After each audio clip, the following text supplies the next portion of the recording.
सबको जय मसीह की।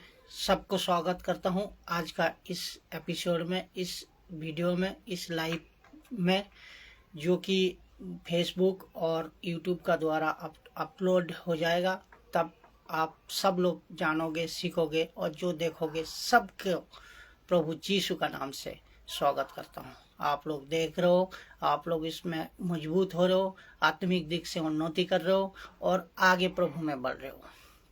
ये उम्मीद को रखते हुए आप लोगों के लिए ये वीडियो आज जो बना रहा हूँ, आज जो बता रहा हूँ, जो वचन का द्वारा, जो बाइबल का सटीक और कॉन्टेक्स्ट का साथ वचन का द्वारा जो वचन और जो वाक्यों को आज सुनाने जा रहा हूँ, वो है कुमारी कलेसिया की परिभाषा।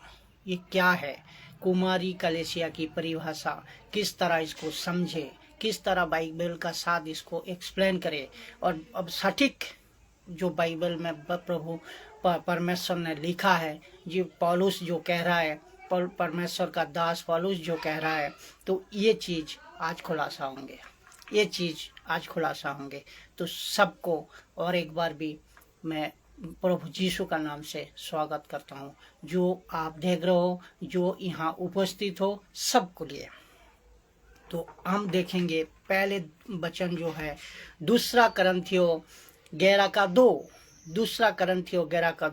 जो यीशु का दास पौलुस कह रहा है। ये चीज हमें देखना, यीशु का दास पौलुस कह रहा है, क्योंकि मैं तुम्हारी विषय में ईश्वरीय धुन, ये धुन क्या है? अलौकिक धुन है, ये आत्मिक धुन है। ये जो लगाई रहता हूँ, जो आपके लिए लगाई रहते हूँ, इसलिए कि मैंने एक ही पुरुष से, ये पुरुष कौन है? यीशु। ये पुरुष कौन है? यीशु। तो तुम्हारी बात लगाई है कि तुम्हें पवित्र कुमारी की नाई मसीह को सौंप दूं। तो तुम्हें बोलो, तो आप जब जो सुन रहे हो, आप जो यीशु को मान रहे हो, आप जो यीशु को जाने हो, आप जो यीशु को लेको जिंदगी को बिता रहे हो, तो इस सबको लिए कह रहा है पौलुस, आपको एक ही पुरुष का हाथ में सौंप दूं, कुमारी नाई का तरह सौंप दूं, जो कि पुरुष है यीशु, उसका हाथ में सौंप दूं। यीशु आपको कैसे देखते हैं, ये चीज को पहले से और एक बार मैं एक्सप्लेन कर दूं, फिर इसमें आ रहा हूं। क्योंकि मैं तुम्हारी एक ही विषय में ईश्वरीय धुन, मैं बताया अलौकिक धुन या आत्मिक धुन, तो लगाई रहता हूँ। पौलुस कह रहा है, सबके लिए कह रहा है जी, इसलिए मैंने एक ही पुरुष तुम्हारी बात लगाई है, एक ही पुरुष से तुम्हारी रिश्ते का बात लगाई है, एक ही पुरुष से तुम्हारी शादी का बात लगाई है, एक ही पुरुष से तुम्हारी संबंध की बात लगाई है, जो कि तुम्हें पवित्र कुमारी नाई मसीह को सौंप दूं। तो पवित्र कुमारी नाई मसीह को सौंप दूं। तो पवित्र कौन है? प्रभु यीशु मसीह। कुमारी कौन है? आप। तो ये कलेसिया को बता रहा है, कुमारी पवित्र आपको बता रहा है। तो ये चीज आप पवित्र आपको रहना भी है, और क्योंकि यीशु हमारा पवित्र है। तो ये चीज अभी देखते हैं हम लोग, यीशु आपको कैसे देखते हैं, यीशु मसीह आपको कैसे देखते हैं, कैसे देखते हैं, ऐसे देखते हैं। कैसे? इफिसियों 5:27, तो इसमें देखेंगे, और उसे एक ऐसी तेजस्वी कलेसिया बनाकर अपने पास खड़ी करे, एक तेजस्वी कलेसिया बनाकर खड़ी करे, जिसमें ना कोई कलंक हो, ना कोई ऐसी बात चोरी हो, ना कोई ऐसी वस्तु हो, वरं वो पवित्र और निर्दोष रहे। तो आपको पवित्र और निर्दोष हिसाब से यीशु देखता है। लेकिन आप आज क्या औकाई में, बस सही में ऐसे हो? ये प्रश्न उठता है। तो आपको पवित्र और निर्दोष रहना है, क्योंकि यीशु आपको देखते हैं, इस नज़र में देखते हैं, इस रूप में देखते हैं, इस कलीसिया का रूप कलीसिया को देखते हैं, एक दुल्हन को देखते हैं, एक कुमारी को देखते हैं, एक पत्नी को देखते हैं। यीशु जो कि आपको पवित्र और निर्दोष रहने कह रहा है, कि यीशु देखते आपको पवित्र और निर्दोष हिसाब से। तो क्योंकि और एक वचन देखो, क्योंकि इफिसियों 5:32 में ये लिखा गया है, ये भेद बड़ा है, ये भेद बड़ा है। क्यों? इफिसियों 5:32 वचन में लिखा है, ये भेद बड़ा है, पर मैं मसीह और कलीसिया के विषय में कहता हूँ। और देखो, मसीह और कलीसिया के विषय में पहले कह रहा है, जो ये भेद बहुत रहस्य है, ये ये एक बहुत रहस्य है, भेद है, जो कि मैं मसीह और कलीसिया के बारे में मैं कह रहा हूँ, मैं कहता हूँ। यीशु आपको दुल्हन का तरह देखता है, कलीसिया का रूप में देखते हैं, और निर्दोष और पवित्र देखते हैं। तो ये आपको पौलुस कह रहा है, यीशु इस तरह हर एक विश्वासी को, हर एक जो यीशु को मानने वाला, यीशु को ग्रहण करने वाला, यीशु में आको उद्धार को पाया है, सबको यीशु चाहता है निर्दोष और पवित्र बनाए रखना और बनाए रहना। हर एक टाइम, हर एक पल, हर एक समय बनाए रहना है, क्योंकि उसीलिए मसीहा आ रहा है। अगर पवित्र आप बनाए रहोगे, निर्दोष साबित पाओ जाओगे, तो उसका राज्य में आप शामिल हो सकते हो। यही बात है। तो अभी देखेंगे कुमारी कलीसिया की परिभाषा क्या है। जो टॉपिक आज का है, कुमारी कलीसिया की परिभाषा क्या है ये परिभाषा, जो कि ये 4 बातें हैं जो कि पूरी तरह से तैयार हो चुकी है। बोलो तो आपको पूरी तरह तैयार होना है, पूरी तरह से तैयार हो चुकी है। जो कुमारी होगा, जो यीशु को मानने वाला होगा, जो यीशु को विश्वास करने वाला होगा, जो यीशु को लेकर जिंदगी को बिताने वाला होगा, वो पूरी तरह मजबूत, पूरी तरह तैयारी का साथ हो चुका चाहिए। दूसरी बात है, जो पूरी तरह समझदार होना चाहिए। किसके विषय में समझदार होना चाहिए? ये प्रभु का वचन का विषय में समझदार होना चाहिए, प्रभु का पवित्रता का विषय में समझदार होना चाहिए, प्रभु का जो निर्दोष रहने के लिए जो विषय है, जो आज्ञा है, उस पे आपको समझदार होना चाहिए। तीसरा है, जो असली पीढ़ी को तैयार कर सकती है, जो अगली पीढ़ी को तैयार कर सकते हैं। उसका मतलब खुद को आपको पवित्रता रहना है, खुद को आपको निर्दोष साबित करके रखना है। खुद को जैसा आप निर्दोष और पवित्रता साबित करके रखोगे, तो आप दूसरे जो कलीसिया में दूसरे जो दासी है, उसको आप जो सिखाओगे, वो जो सीखेगा आपका द्वारा, वो भी पवित्रता और निर्दोष रह सके, और दूसरे को वो तैयार कर सके। किसका तरह? उसका तरह, खुद का तरह वो दूसरे को भी आपको तैयार कर सके।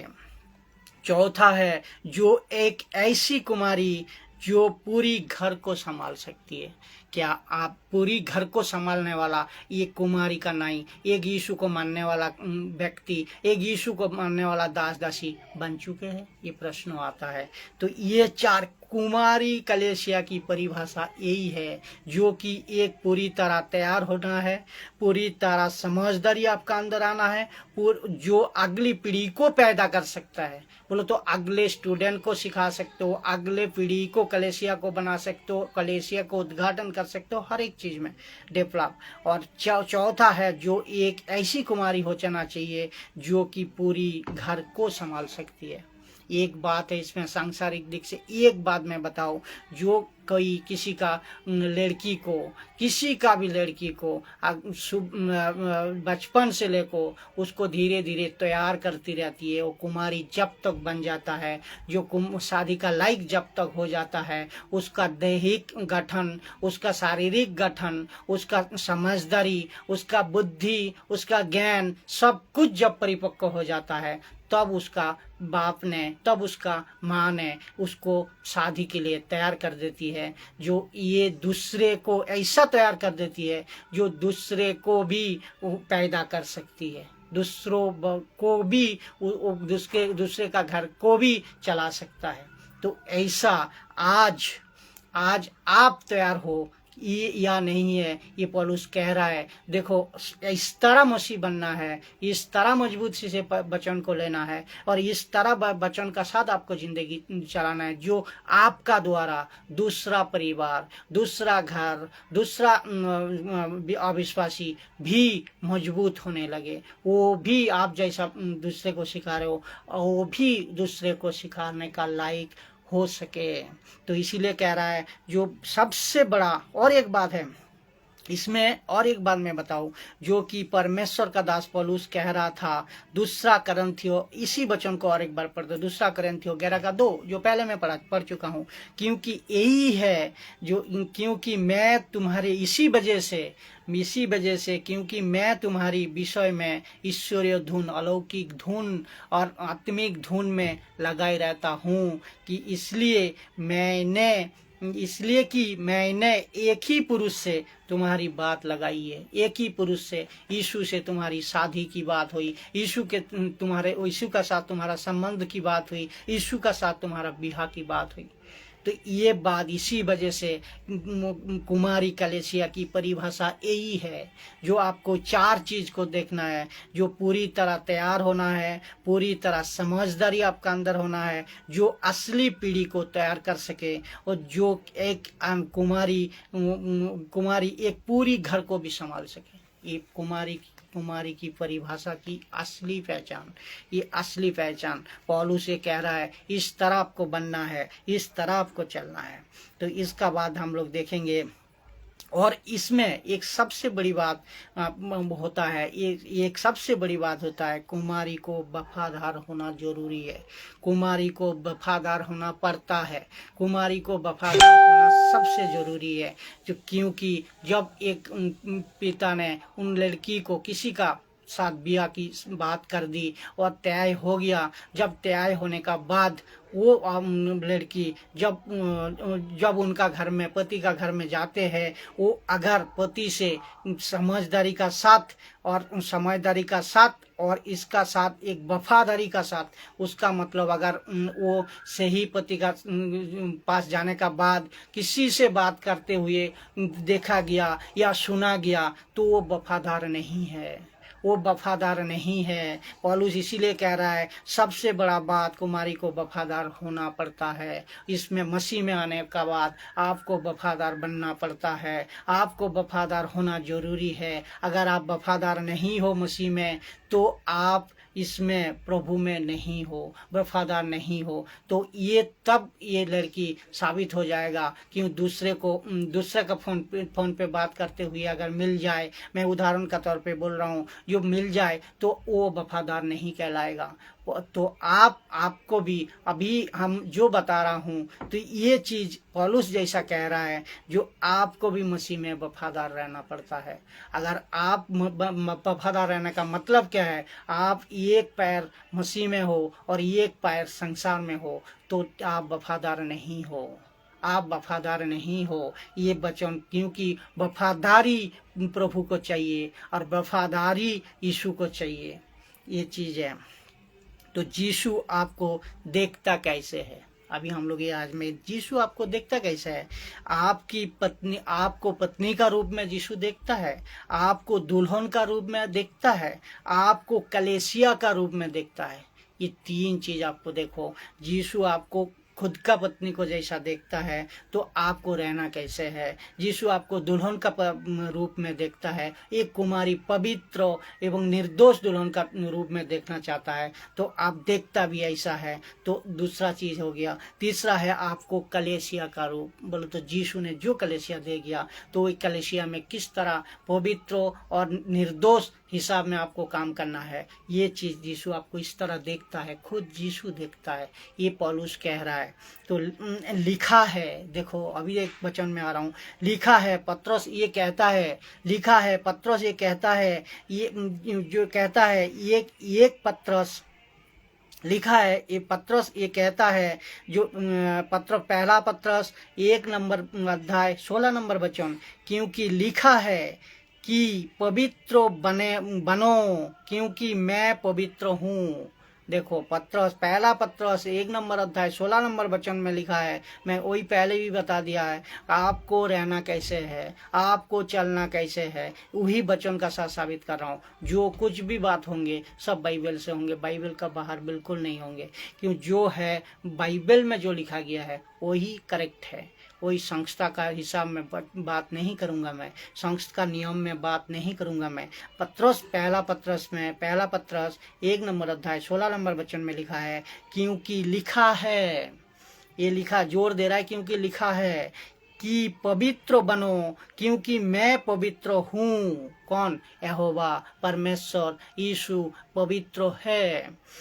तो और एक रेफरेंस दे रहा हूँ मैं, लेवी व्यवस्था 19 अध्याय 2 नंबर वचन, इसमें लिखा है, देखो इसराइलियों, हर एक इसराइलियों को इसराइलियों का सारी मंडली को कहो कि तुम पवित्र बने रहो। तुम पवित्र, तुम बोल तो सब ने, सब जिसको सबको बता रहा है तुम पवित्र बने रहो क्योंकि मैं तुम्हारी बोल तो परमेश्वर तुम्हारी परमेश्वर यहोवा पवित्र है। तो परमेश्वर पवित्र है, परमेश्वर आपको पवित्र रहना और निर्दोष पसंद करना चाहता है। तो आज मैं आपको प्रश्न करता हूँ, आज मैं आपको ये वचन को देखो, दिमाग में प्रश्न आता है, आप क्या पवित्र और निर्दोष हो यीशु में आने का बाद भी?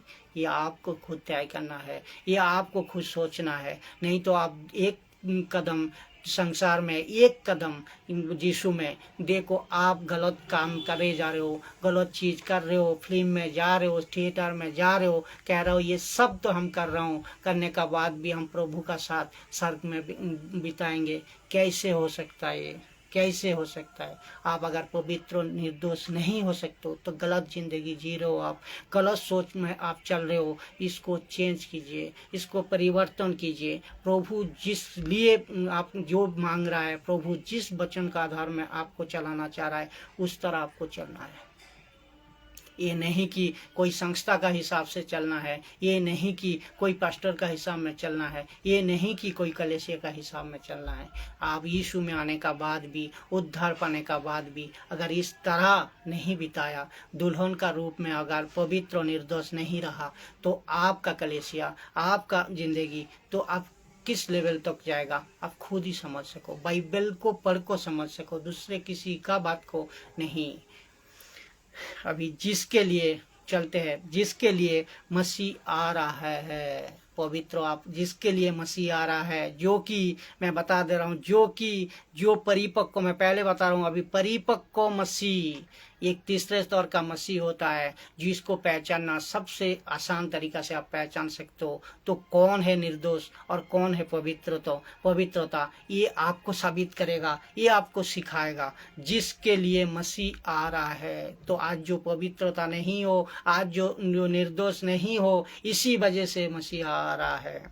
तो जो परिपक्व स्तर का मसीह होता है, जो आपने लिए नहीं जीता है, जो परिपक्व मसीह होता है, वो अपने लिए कभी नहीं जीता।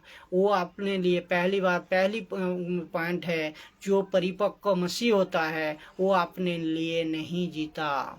दूसरी बात है, वो प्रभु का राज्य के लिए जीता है, जो प्रभु का राज्य के लिए जीता है। तीसरी बात है, उसकी बात ही अलग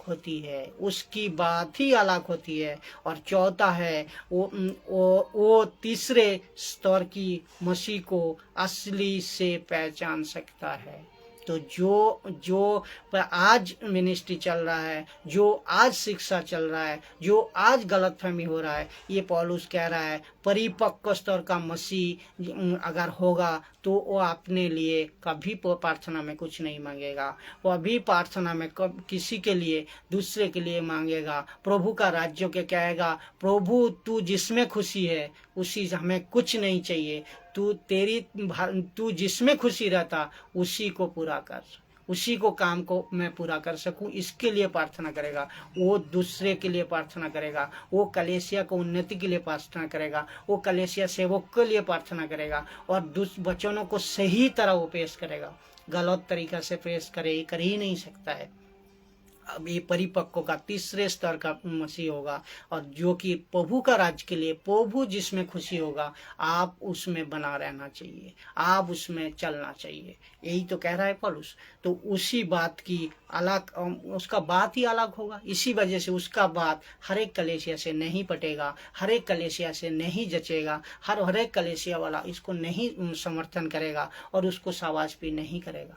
उसमें रद्दी भर भी फर्क नहीं पड़ता। हम क्योंकि प्रभु परमेश्वर को हमें खुश करना है। आप एक कोई पर्सनल व्यक्ति को नहीं, कोई पास्टर को नहीं, कोई सांसारिक व्यक्ति को नहीं, क्योंकि जिसका दुल्हन मैं हूँ वो है यीशु।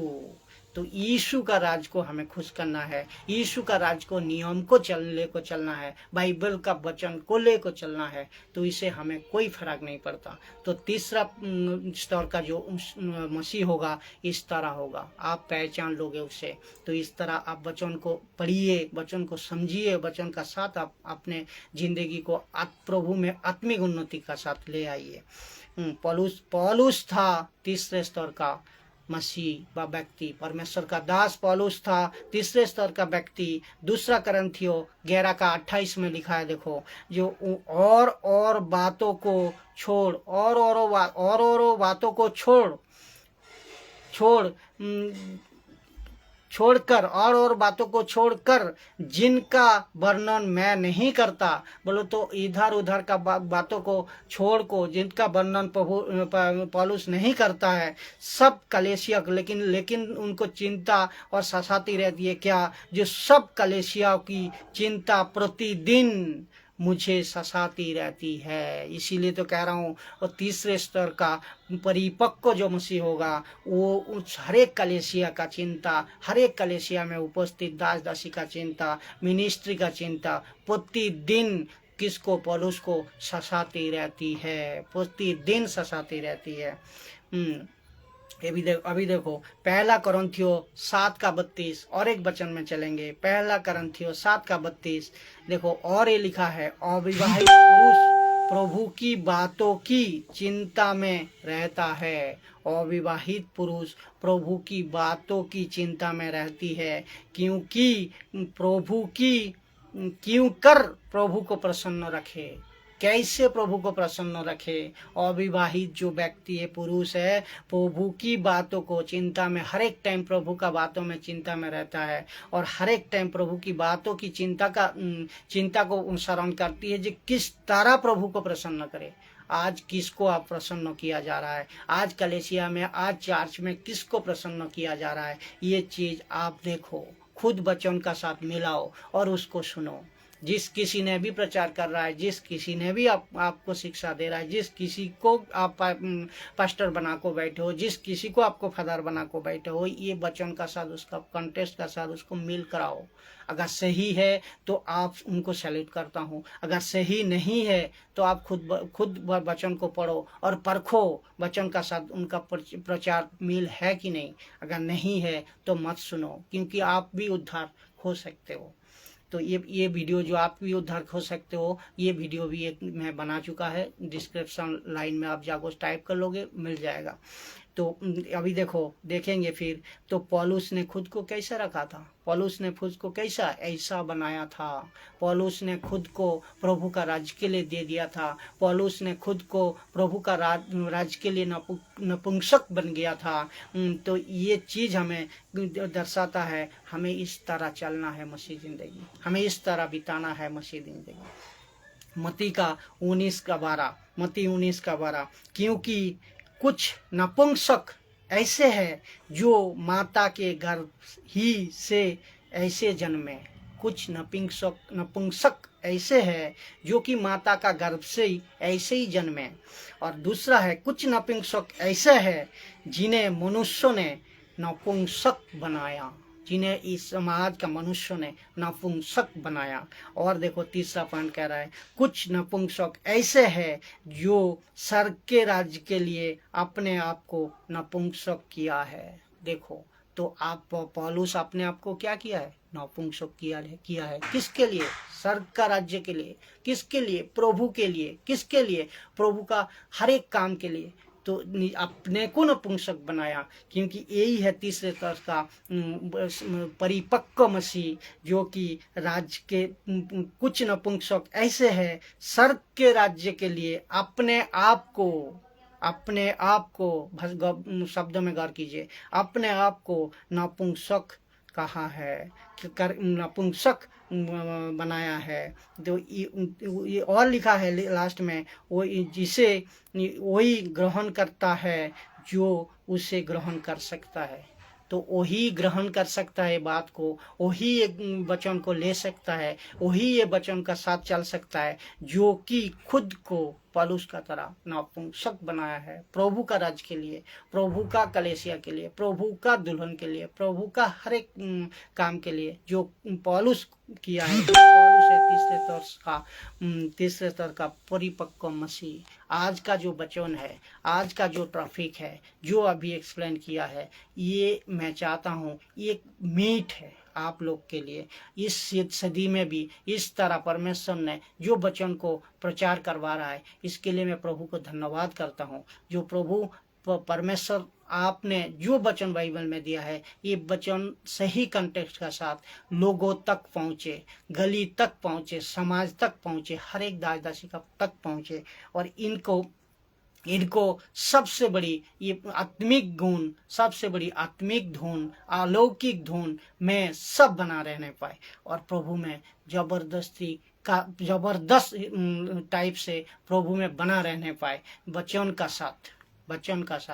तो सबको जय मसीह की। आज के जो एपिसोड है, आप सब लोग इनको सही तरह सुनिए और पढ़िए और इसको दूसरे तक फैलाइए और नोट बनाने का कोशिश कीजिए। एक एक टॉपिक का ऊपर सब डिस्क्रिप्शन लाइन में नाम दिया है ट्रैफिक का, उस ट्रैफिक का साथ, वचन का साथ, तैयारी का साथ जो वचन एक्सप्लेन किया जा रहा है, इसको आप लोग नोट बना को दूसरे को भी सिखाइए और आप भी एडुकेटेड होइए और दूसरे को मसीह जिंदगी में मजबूत कीजिए। थैंक यू, सबको धन्यवाद करता हूँ, सबको स्वागत करता हूँ। फिर अगले वीडियो में प्रभु यीशु का नाम लेकर।